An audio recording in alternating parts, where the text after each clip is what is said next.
You're listening to This Week in Cardiology from theheart.org on Medscape. You can now access the latest in medical news on your Amazon Alexa-enabled device. Join me, Perry Wilson, every weekday morning for Medscape Medical Minute, where I highlight the top medical stories of the day. To add Medscape Medical Minute to your flash briefing, search for Medscape Medical Minute on Amazon and click Enable. Or open the Amazon Alexa app, go to Skills, search for Medscape Medical Minute, and click Enable. Then say, Alexa, what's the news? Or Alexa, what's my flash briefing? I hope you'll join us. Hi everyone, this is John Mandrola from theheart.org Medscape Cardiology, and this is This Week in Cardiology for May 15th, 2020. This week, COVID, cardiology, and some heart rhythm news. So first, a brief COVID update. When I recorded last week, there were 1.26 million cases in the U.S. Today, there are 1.5 million. The rate of growth of about 1.15x is about the same. You expect more cases with the increase in testing, and now up to 10 million tests here in the U.S. The U.S. death rate last week, we had 75,000 cases. This week, 86,000, and growth is about the same as well, 1.14x. This is looking like the new normal. About a month straight now with slightly increasing numbers of cases and deaths. It is not great news. I wish the virus never came. But I think it's the new normal. That is, until at least herd immunity or a vaccine come. Hospitals here in the largest city in Kentucky, in Louisville, have seen no major influences of COVID-19. Hospitals in the general area here are under capacity and nowhere near being overwhelmed. It's the same story in Hershey, Pennsylvania, and at UCSF, which are two places that I follow. I did some EP procedures this week, and it felt really good to help people with my area of expertise.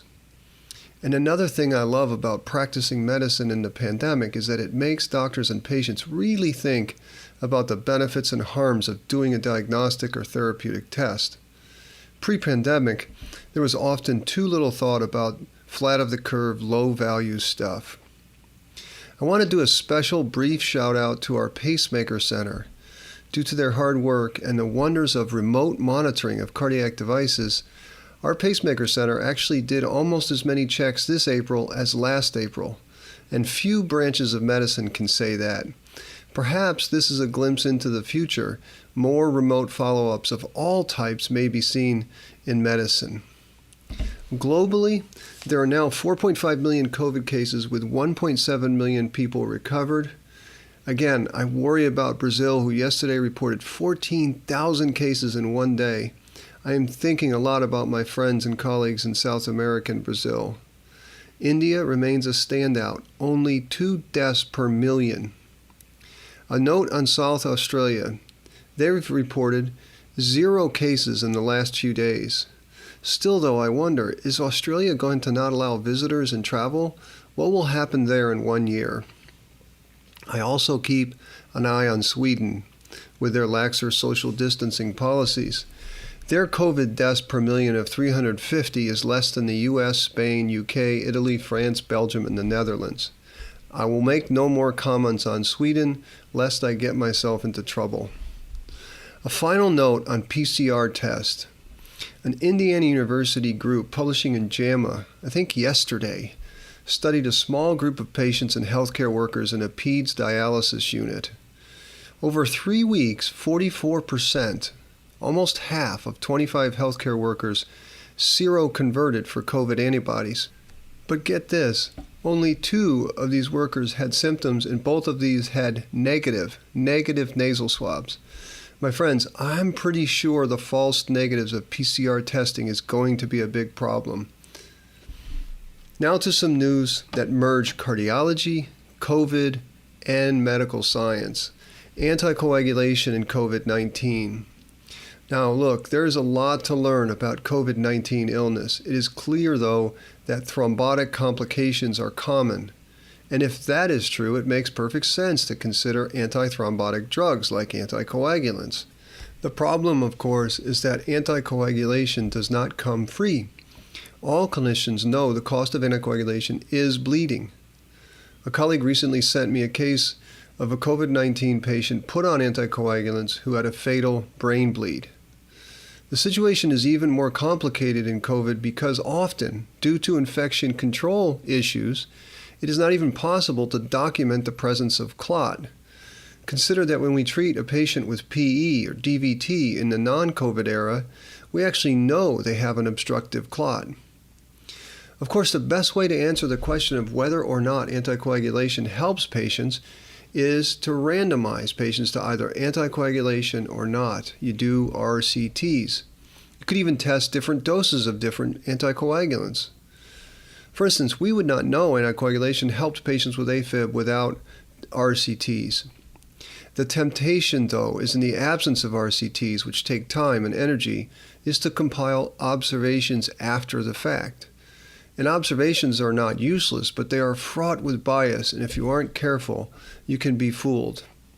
Now, here I report on a research letter published in JACC, a highly influential medical journal. This was a look-back report on 2,800 patients with COVID-19 admitted to Mount Sinai System in New York. The authors studied the association of anticoagulation and mortality in the hospital. They reported in-hospital mortality for patients treated with anticoagulation was 23%, with a median survival of 3 weeks, 21 days. But that compared to the same 23% mortality, but survival of just 14 days in patients who did not receive anticoagulation. But the main top-line finding of this study was that for patients who got put on ventilators, which is a subset of about 370 patients, in-hospital mortality was 29% in those who got anticoagulation, but 63% for patients who did not receive anticoagulation. That's a 200% better survival for those who received anticoagulation. The authors did note some limitations of the non-randomized look-back study, but the conclusions included these words, quote, "Our findings suggest that systemic anticoagulation may be associated with improved outcomes among patients hospitalized with COVID-19. But there is way more. The second author of the paper is Dr. Valentin Fuster himself, the editor-in-chief of JACC. And Dr. Fuster was impressed with the strength of the associations in this study. And I say this because he told Patrice Wendling of the Heart.org Medscape Cardiology that, quote, "I can tell you any family of mine who will have this disease absolutely will be on antithrombotic therapy, and actually so are all of the patients at Mount Sinai now." He said similar things to the Washington Post and on his podcast accompanying the paper. These comments had a major effect. Vinay Prasad tweeted a screenshot of this study's altmetric score. It's already over 1,200, which is huge. I wrote a critical column on this paper, and it was scary doing critical appraisal of a paper that Dr. Fuster authored and publicized. I will link to this column, and I really hope you leave me a comment. My friends, this was an utterly flawed study. The fatal flaw was immortal time bias. Patients who received anticoagulation at any time during their hospitalization had to be alive for 3, 4, 5, or more days to get the anticoagulation, whereas patients who did not receive anticoagulation could die at any time during the study. The time before a person received anticoagulation is the immortal time. I explain it in a column, but you can see it in the immediate separation of the Kaplan-Meier curves. In my piece, I cited the Massachusetts General Hospital FLAIR team who are doing rapid critical appraisal of COVID research. They also explain the many flaws in this study. But the issues here really transcend COVID-19 and really speak to scientific truth. Think about this. If the editor of JACC is convinced enough to talk with the media about the association, and Mount Sinai thinks enough of it to codify anticoagulation in their protocols, how the heck is a clinician going to individualize care at the bedside if one kind of care is already normalized? And crucially, how will we be able to recruit patients in a proper trial? When you make causal claims from flawed observational data, you shred equipoise. You need equipoise to do trials. Well, Dr. Fuster may end up being right. Full dose anticoagulation may be beneficial, but this study can't show it, and the only way to show it is to do RCTs. I really worry that the desire to help patients with COVID is making science move way too fast. In the absence of good data, I would argue it might be better to have no data. Okay, ICD news. If not for the pandemic, last week would have been the HRS meeting in San Diego, and there were some notable studies. The biggest news, in my opinion, was a Dutch trial called Praetorian. A quick aside, and I had to look this up. A Praetorian Guard was an elite unit of the Roman army who served as bodyguards and intelligence officers for the Roman emperors in the years 500 to 700 BC. The idea of this study was to compare the standard transvenous ICD to the new subcutaneous ICD, which is an important area of study because the subcutaneous ICDs have gained lofty status among many EP docs, but they've never before been studied in an RCT. Briefly, the subcutaneous ICD is a funny thing. Relative to the standard transvenous device, it costs more, it has less battery life, it's bulkier, it has no ability to do any Brady pacing, and thus it cannot painlessly terminate VT. It sounds goofy, doesn't it? Less features, more cost. Now, how could it have reached such lofty status among some EP docs? Two reasons. One is the subcutaneous ICD does not have a lead in the blood vessels or heart. This is good. It avoids the lead-related complications of a standard ICD. And this could be an advantage for a young person who will have an ICD for a long time. Emphasis on long time. I'll come back to that. The other reason the sub-Q ICD has reached lofty status could be marketing. Now let me explain with an example in interventional cardiology. In the interventional world, there is something called CHIP status. A CHIP operator, CHIP, complex high-risk indicated PCI, often uses high-cost industry tools like, say, Impella. She or he then earns great status among industry people. There's a component to this in EP. Docs who embrace the new stuff like Watchman and sub-Q ICD and complex mapping tools, they also earn lofty status among industry partners. I've been conservative with the sub-Q ICD, having implanted only a handful of devices. What's more, in Kentucky, most of my device volume comes from ischemic cardiomyopathy or patients who need CRT, and so I see a lot of patients who need pacing. Now to the trial. Praetorian was appropriately set up as a non-inferiority trial. The device is indeed a novel device, so showing non-inferiority to the standard seems appropriate. The primary outcome was major ICD-related adverse events, which included inappropriate shocks or just device-related complications. About 400 patients indicated for an ICD were in each group. The inclusion and exclusion criteria for this trial are super important for translating it at the bedside.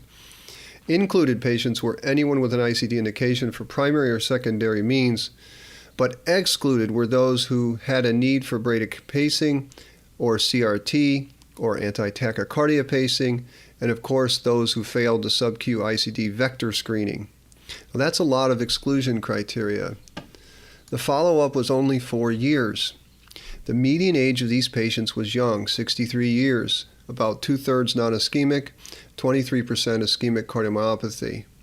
Importantly, nearly 83% of both groups were class 1 or 2. Remember, this is a Dutch study.